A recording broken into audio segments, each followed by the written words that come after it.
ನಮಸ್ಕಾರ ಎಲ್ಲರಿಗೂ. ಸೋಮವಾರದ ಬೆಳಗಿಗೆ ಸ್ವಾಗತವನ್ನು ಕೋರ್ತಾ ಶಿವಪುರಾಣದ 12ನೇ ಅಧ್ಯಾಯದ ಮೊದಲ ಭಾಗದಲ್ಲಿ ನಾವು ಮೋಕ್ಷದಾಯಕ ಪುಣ್ಯಕ್ಷೇತ್ರಗಳ ವರ್ಣನೆಯನ್ನು ಹಾಗೆಯೇ ಕಾಲಕ್ಕೆ ತಕ್ಕಂತೆ ಅಂದರೆ ಕಾಲ ವಿಶೇಷ ಅನುಗುಣವಾಗಿ ನದಿಗಳ ಜಲ ಸ್ನಾನದ ಫಲ ಇತ್ಯಾದಿಗಳನ್ನು ನೋಡಿದ್ದೇವೆ. ಅದನ್ನು ಮುಂದುವರಿಸುತ್ತಾ ಇವತ್ತಿನ ವಿಡಿಯೋದಲ್ಲಿ ಅದರ ಮುಂದಿನ ಭಾಗವನ್ನು ನೋಡೋಣ.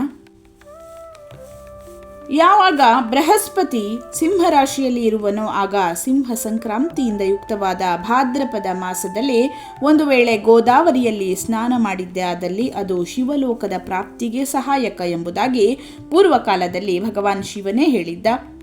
ಯಾವಾಗ ಸೂರ್ಯ ಮತ್ತು ಬೃಹಸ್ಪತಿ ಕನ್ಯಾ ರಾಶಿಯಲ್ಲಿ ಇರುವರೋ ಆಗ ಯಮುನಾ ಮತ್ತು ಶೋಣಭದ್ರೆಯಲ್ಲಿ ಸ್ನಾನವನ್ನು ಮಾಡಬೇಕು. ಆ ಸ್ನಾನ ಧರ್ಮರಾಜನ ಹಾಗೂ ಗಣೇಶನ ಲೋಕದಲ್ಲಿ ಮಹತ್ತರವಾದ ಭೋಗವನ್ನು ಕೊಡುವಂತಹದ್ದು ಎಂಬುದಾಗಿ ಮಹರ್ಷಿಗಳು ಹೇಳಿದಂತಹ ಮಾತು.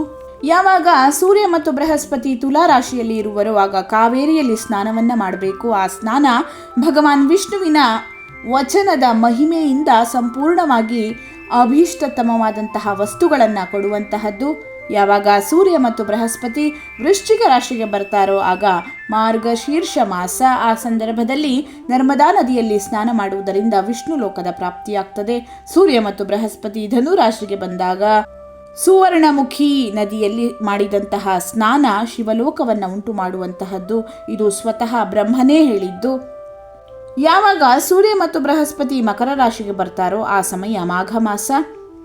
ಆಗ ಗಂಗೆಯಲ್ಲಿ ಸ್ನಾನ ಮಾಡಿದರೆ ಶಿವಲೋಕದ ಪ್ರಾಪ್ತಿಯಾಗ್ತದೆ. ಶಿವಲೋಕದ ನಂತರ ಬ್ರಹ್ಮ ಮತ್ತು ವಿಷ್ಣುವಿನ ಸ್ಥಾನಗಳಲ್ಲಿ ಸುಖವನ್ನು ಅನುಭವಿಸಿ ಅಂತ್ಯದಲ್ಲಿ ಮನುಷ್ಯನಿಗೆ ಜ್ಞಾನ ಪ್ರಾಪ್ತಿಯಾಗ್ತದೆ. ಮಾಘ ಮಾಸದಲ್ಲಿ ಸೂರ್ಯ ಕುಂಭರಾಶಿಗೆ ಬಂದಾಗ ಫಾಲ್ಗುಣ ಮಾಸದಲ್ಲಿ ಗಂಗಾ ನದಿಯ ತಟದಲ್ಲಿ ಮಾಡಿದಂತಹ ಶ್ರಾದ್ದ, ಪಿಂಡದಾನ ಅಥವಾ ತಿಲೋದಕ ದಾನ ತಂದೆ ಹಾಗೂ ಅಜ್ಜ ಈ ಎರಡು ಕುಲಗಳ ಪಿತೃಗಳ ಅನೇಕ ಪೀಳಿಗೆಗಳ ಉದ್ಧಾರ ಮಾಡುವಂತಹದ್ದು ಎಂದು ಹೇಳಲಾಗಿದೆ. ಸೂರ್ಯ ಮತ್ತು ಬೃಹಸ್ಪತಿ ಮೀನರಾಶಿಯಲ್ಲಿ ಇದ್ದಾಗ ಕೃಷ್ಣವೇಣಿಯಲ್ಲಿ ಮಾಡಿದಂತಹ ಸ್ನಾನ ಋಷಿಗಳ ಪ್ರಶಂಸೆಗೆ ಕಾರಣ. ಆ ತಿಂಗಳುಗಳಲ್ಲಿ ಪೂರ್ವೋಕ್ತ ತೀರ್ಥಗಳಲ್ಲಿ ಮಾಡಿದ ಸ್ನಾನ ಇಂದ್ರಪದದ ಪ್ರಾಪ್ತಿಯನ್ನು ಉಂಟು ಮಾಡುವಂತಹದ್ದು. ವಿದ್ವಾಂಸನು ಗಂಗಾ ಅಥವಾ ಕಾವೇರಿ ನದಿಯ ಆಶ್ರಯವನ್ನು ಹೊಂದಬೇಕು, ತೀರ್ಥವಾಸವನ್ನು ಮಾಡಬೇಕು. ಇದನ್ನು ಮಾಡುವುದರಿಂದ ಆ ಸಮಯದಲ್ಲಿ ಮಾಡಿದಂತಹ ಪಾಪಗಳು ನಿಶ್ಚಯವಾಗಿ ನಾಶವಾಗ್ತವೆ. ರುದ್ರಲೋಕವನ್ನು ಹೊಂದಲು ಸಹಾಯ ಮಾಡುವ ಅನೇಕ ಕ್ಷೇತ್ರಗಳಿವೆ. ತಾಮ್ರಪರ್ಣಿ ಮತ್ತು ವೇದವತಿ ಇವೆರಡು ನದಿಗಳು ಬ್ರಹ್ಮಲೋಕದ ಪ್ರಾಪ್ತಿ ರೂಪವಾದ ಫಲವನ್ನು ಕೊಡುವಂತಹವುಗಳು. ಆ ಎರಡು ತಟಗಳಲ್ಲಿ ಅನೇಕ ಸ್ವರ್ಗದಾಯಕ ಕ್ಷೇತ್ರಗಳಿವೆ, ಪುಣ್ಯತಮ ಕ್ಷೇತ್ರಗಳಿವೆ. ಅಲ್ಲಿ ವಾಸವನ್ನು ಮಾಡುವ ವಿದ್ವಾಂಸ ಅದೇ ರೀತಿಯ ಫಲವನ್ನು ಹೊಂದುವನು.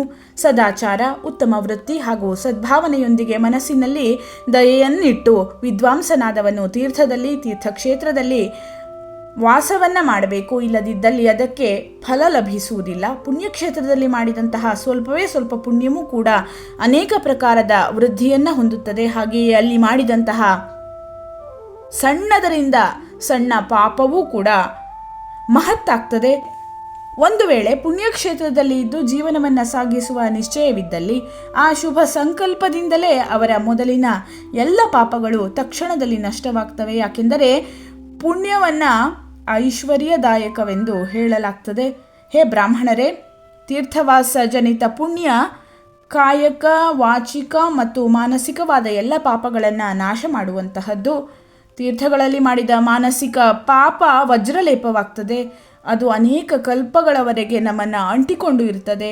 ಅಂತಹ ಪಾಪಗಳು ಕೇವಲ ಧ್ಯಾನದಿಂದ, ಶಿವಧ್ಯಾನದಿಂದ ನಷ್ಟವಾಗ್ತವೆ. ವಾಚಿಕ ಪಾಪ ಜಪದಿಂದಲೂ, ಕಾಯಿಕ ಪಾಪ ಶರೀರವನ್ನು ಒಣಗಿಸುವುದರಿಂದ, ಕಠಿಣವಾದ ತಾಪದಿಂದ ನಷ್ಟವಾಗ್ತವೆ.